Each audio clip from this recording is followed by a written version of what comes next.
Hello again, everyone. Here we are for week 3. We're going to start this week by finishing up with some of those literary theory readings. I posted the video about the Althusser one, so we're going to have videos this week about, right now, I'm going to talk about the Sigmund Freud reading.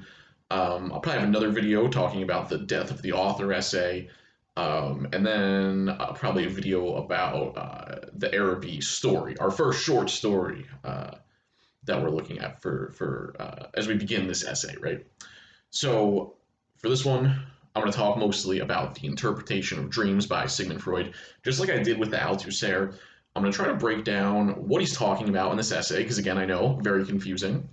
But and then I'm also going to relate it back to art, right? Because the reason that we're looking at all of these essays, and I know it may not seem like it while you're reading it, especially this one, where it's kind of exclusively about psychology and stuff. It might not be clear how it relates back to art, and why I'm making you do this very annoying, very difficult reading, but I will try to clear it up as best I can. And again, these are all three of these essays, or well, really more so this one and the Althusser, are kind of answers to that question of why is literary analysis important? And I think this is crucial for any essay that we have an understanding of why what we're doing is important. So that's why I want to take the time with this. All right, so I think you might have been familiar already with Freud's kind of larger ideas about dreams. If you've ever taken a psychology class in high school even, or obviously in college, I'm sure that they taught you something about Freud, right? And you might also be familiar with some of the criticisms of Freud. Like everyone, talks about how he did a bunch of cocaine and how he was obsessed with sex, and he was kind of a lunatic. And in certain ways, that's true. He definitely did do a lot of cocaine. I think that some of the specific stuff about his theories, like even some of the specific stuff of his thoughts about dreams, I think he goes too far and thinks that he's, made some kind of scientific discovery that he probably hasn't. He also did a lot of really bad and harmful work around women's psychology. Like he really just like thought that he could put together like what's going on with women and stuff, and he just had no idea. He was just making that shit up, definitely, and it had a lot of long term consequences. I think for women, up until like the 40s or 50s even. Where they still kind of looked to Freud as knowing what was going on. So he definitely did a lot of damage in certain ways. But I think it's also undeniable that some of the stuff that he said, at least in its general contours, was largely correct and an advancement for psychology and what the field looks like now. Freud is, even today, probably still one of the most responsible figures for what the field of psychology looks like right now. Like just the idea of like talking to a therapist and doing like sessions where you just talk about yourself, like even that it can be traced back to Freud, because before that it was totally, they thought they could like study the brain, and obviously you figure some things out by studying the brain, but they thought they could just do it all that way or whatever, and so he's definitely a big figure still like that. Okay, but let's get into what he's talking about with dreams here. So I think we can understand how like revolutionary his ideas about dreams are by comparing it to like previous ideas about dreams before he started writing this stuff. I think if you go to a lot of like more ancient cultures, there was a thought that dreams could be like a premonition of some kind, that dreams would show you the future, or that they would give you like good or bad omens, or if you have a dream with a certain symbol in it, that means you should do this thing tomorrow or you shouldn't, or that there was some kind of like message from God or something like that, or from the gods, right? And so that was kind of maybe the most ancient way of thinking about dreams.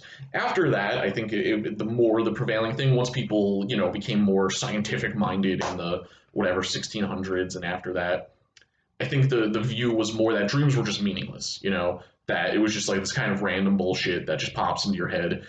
They used to call the dreams like that they're residue of your waking life. That basically it's just like things you saw during the day and just popping back up for no reason.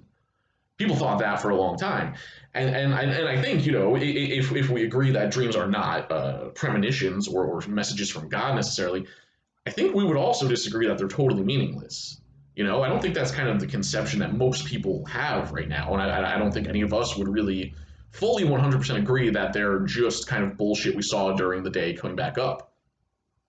I think it's undeniable that sometimes they do have a sort of deeper meaning. And this really was Freud's innovation, to say that dreams uh, had some kind of deeper psychological meaning. Even just that idea, without Freud, we don't get that, you know? So some of, like I said, some of his specific conclusions are wrong, but I think it's undeniable that dreams do sometimes have a deeper emotional or psychological meaning.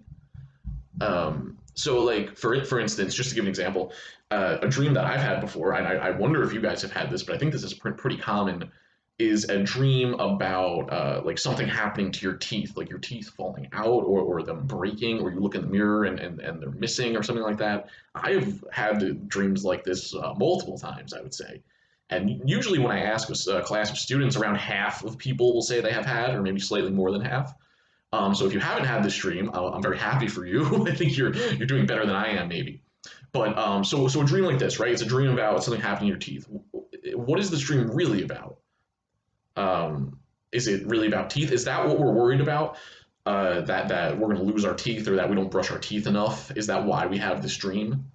No. It's kind of widely understood that the sort of dream about teeth, that's kind of anxiety dream, that it's, and I think this makes sense in a way, because if you think about teeth, they're just something that you really can't control, you know, like we can't move our teeth, we can't really control them in any way, except, you know, obviously take care of them or whatever.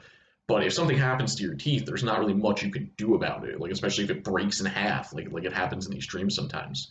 So I think the kind of interpretation of a dream like this is that, yeah, it's about some kind of anxiety, something that's out of your control, something that you're very worried about. And then, you know, for each of us individually, we might, if we look into our own lives and we say, well, what am I anxious about? And, you know, it could be money or family or whatever. You're having a fight with somebody. It could be anything like that, right? And the kind of Freudian understanding of this would be that the latent content, that the kind of actual psychological meaning of the dream might be related to your anxiety about money. But then what that looks like is a dream about your teeth falling out or something, right? So I think I wanted to give that example just because I think this kind of sets us up to see what Freud's trying to say here. So um, I think two terms that we have to talk about here. He uses a lot of kind of weird scientific terms, and some of them I understand, some of them I don't. The two that I think are the most important are manifest content and latent content when it comes to a dream. So he tells us that the manifest content is what actually happens in the dream, right? The things that you see, what really happens in the dream. With the example, that would be, you know, your teeth getting messed up. The latent content to him is what he calls the dream thought, is kind of like the actual kernel of what you were thinking about that generated this dream, right? So it's, you know, that you were, so in this case, that would be like worrying about money or something. So you're worried about money, how are you going to pay the rent or whatever, and that manifests as a dream about your teeth being messed up, you get something going wrong that way. So I think the obvious question from that would be, well, why is latent content necessary? Like what, why can't it just be, or like why don't we just have a dream about uh, like not having enough money? Like why don't we just have it, if that's what we're actually worried about? Then why don't we have a dream about, like, you know, going on the computer? I was gonna like write a check or something. No one writes checks. I don't really even write checks. So, like I guess I do for my rent, but that's about it. But why don't we have a dream about like trying to pay bills and being like, oh my God, I don't have enough money? Because that's what we're actually worried about in this case, right? And his answer to this question would be that the actual thing, the actual thing that you're worried about or have anxiety about, that it is like too painful for your mind to confront that head on. You know, that he says that it has too much intensity, it has too much psychic value, are his terms. Basically, that it's yeah too painful to think about that. So your brain, your mind, like I think he says this displacement he talks about, that it basically switches it out, or like waters it down into something else that is more acceptable, that's not so painful to consider. If you're familiar at all with Freud, I think this is kind of similar to his idea of repression, you know, with trauma, where if you have some kind of traumatic experience, it's too painful. That's again, because that's why I think the connection is this idea of something being too painful to really confront, that your mind needs to, you know, put it away somewhere, and then but it still emerges, right? That your mind tries to repress it, it tries to come back. But then another Freudian concept is the return of the repressed, right? That whatever is repressed inevitably comes back, it bubbles back to the surface in weird ways, in not straightforward ways. And that's why he thought, he would look at people who had various psychological problems and basically say, well, this is just the way that your trauma is manifesting, right? That your repressed trauma because you were in a war or something is coming back up in this strange way because you can't deal with it head on, so your brain has to change it. That's kind of the fundamental thing here. So he would say that the latent content, the thing you're really worried about, is too painful, so your brain instead changes it, transforms it into the manifest content, which is what actually happens in the dream. Okay, I think this much makes sense, right? I think we can follow this, and I think this kind of syncs up with our own experiences, right? That usually there is some kind of thing. Although I feel like sometimes we do have a dream that's just about the thing we're worried about. Like I think that does happen sometimes. So I don't know. So maybe what he's saying is for some dreams, for these more like symbolic seeming dreams, or these dreams that we can't understand. And I think he was especially interested in recurring dreams as well. All right. So that's his thing, right? The manifest content, the latent content, kind of how it works. So I have a picture that I want to throw up now. I'm not going to vomit the picture. It sounded like I was going to vomit the picture. I have a picture that I want to put on the screen that will help me kind of explain how I think this relates to literature and art, right? Because this is all fine and well what we're saying about dreams, but this isn't a psychology class, right? This is about art. So how does this connection work? All right, I'm going to put this picture up. So on the one side there, so I have manifest and latent as the kind of central terms here for what Freud's trying to say about dreams, right? And I think this relates to maybe the concepts we're more familiar with, Freud's thing about the conscious and the unconscious, right? Where the manifest part of the dream is similar to the conscious, to our conscious mind. It's the things that we see day to day, the things that we can observe and see about ourselves. And then the latent part of it, I think, is similar to his idea of the unconscious, or maybe the subconscious. I think the unconscious is the right one to talk about. The latent portion of the dream would be equivalent to like the unconscious, right? Because Freud would say that if we have psychological problems, sometimes there's a deep unconscious reason for that, something that we're not even aware of ourselves. And that's kind of what the latent content of the dream is as compared to the manifest content. So I think that maybe helps us better understand what he's saying a little bit. Now, where art comes in, like we can see that I have on the other side, is that I think when we talk about a piece of art, the manifest content is equivalent to what actually happens in the story, right? It's equivalent to whatever, the Pokeball being used on Pikachu, Pikachu fighting Raichu, or whatever. That's the manifest, right? That's the story itself.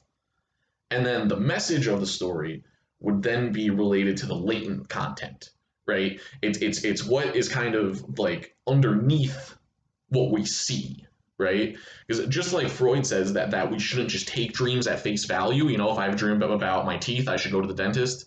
He doesn't think that, right? He thinks it's probably about something else. The same way, when we see a story, we shouldn't just take it as, oh, this is a nice story. I'm not going to use the Pokemon example, but you know what I mean. That when we see a story that like, oh, this isn't necessarily just only about this made-up universe, that it could have messages that relate to our real lives. So I think that is why it like Freud, that we look at Freud when we're studying literature, because I think just on this level can help us understand kind of the relationship between the story and the message when we look at a piece of art. Or, story, obviously, for some kind of narrative art. It could also be whatever, just a picture or something, and then the message.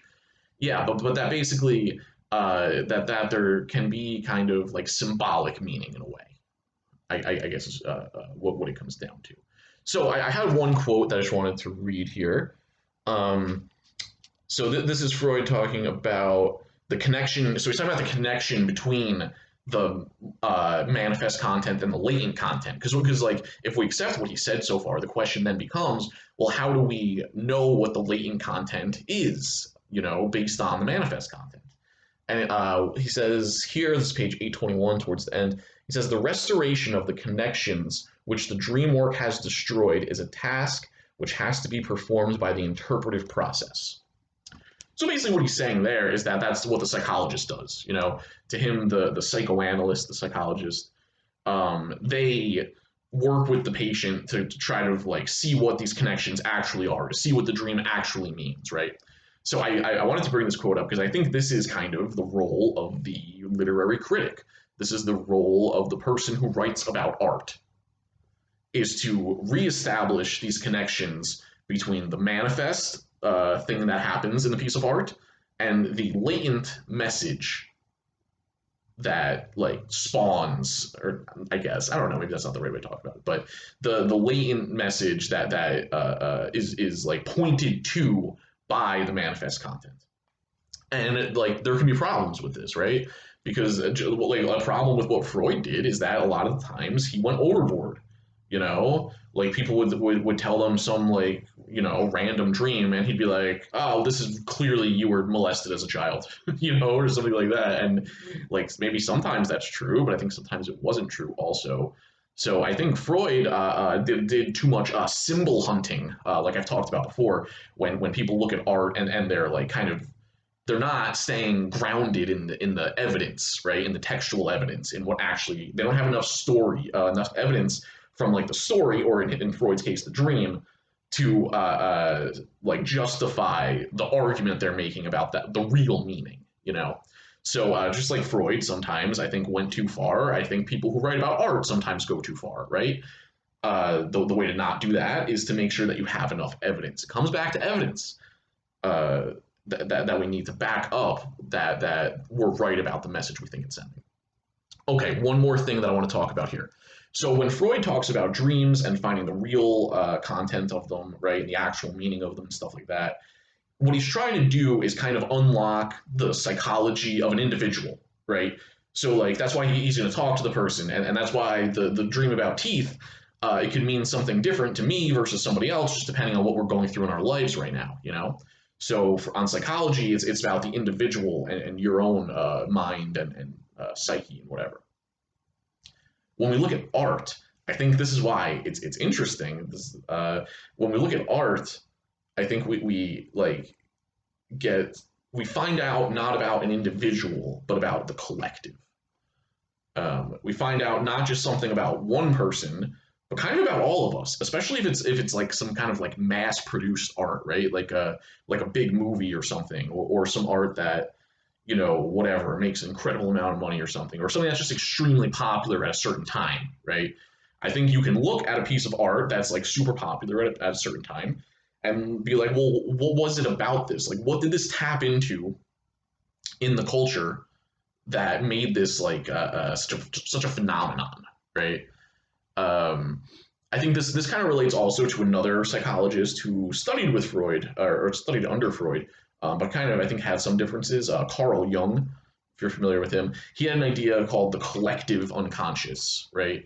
And that was kind of the idea that all of us like that like there were certain like symbols or like kind of ideas or whatever that kind of everyone shared, or at least the people in like the same culture or something like that. So I think we can look at art as kind of an expression of the collective unconscious, right? If dreams are an expression of the singular unconscious, we can think about art as an expression of the collective unconscious. So just to give an example here, something like the Twilight Zone, or maybe the more modern like Black Mirror. I think if we look at, for instance, episodes of those shows that are about like technology gone mad, right? Like the Twilight Zone episode of the guy on the wing, right? The monster on the wing of the plane who's pulling out the wires and whatever. Or I guess any Black Mirror episode. I haven't really seen Black Mirror, but people tell me that that's kind of how it is. It's always about technology like going wrong, right? I think we can look at pieces of art like that and say, well, clearly, there's something in the culture that is anxious about what technology is doing to us. That there is an anxiety around the role of technology and the future of technology, and on a cultural level, and that this expresses itself as a story about a monster ripping the wires out of a plane, right? So the monster, like that episode of Twilight Zone, That'd be manifest content, right? Would be a thing about a monster ripping the wires out of a plane. And the latent content would be like technology's possibly going to ruin all our lives, or like technology is like fucking us up, you know. So I think we can see how like the idea of like a dream in Freud's way, manifest in latent content, how that can be kind of used as a model to understand some of the things that are going on with art, right? Basically, the idea would be that art can show us the like anxieties and desires of the culture at that time. So in that way, it becomes a kind of like historical document, right? Because I think it tells us something about like a specific time period, like you know, the Twilight Zone in the 1950s or whatever. Um, but yeah, I think that's kind of the best I can say about the sort of Freudian explanation for like why this matters, right? This is all a way trying to explain like why we should study art, why we should write about it, why we should be interested in doing this. And the answer here is because you can find out something about the larger culture, the anxieties and desires that are kind of permeating throughout our culture.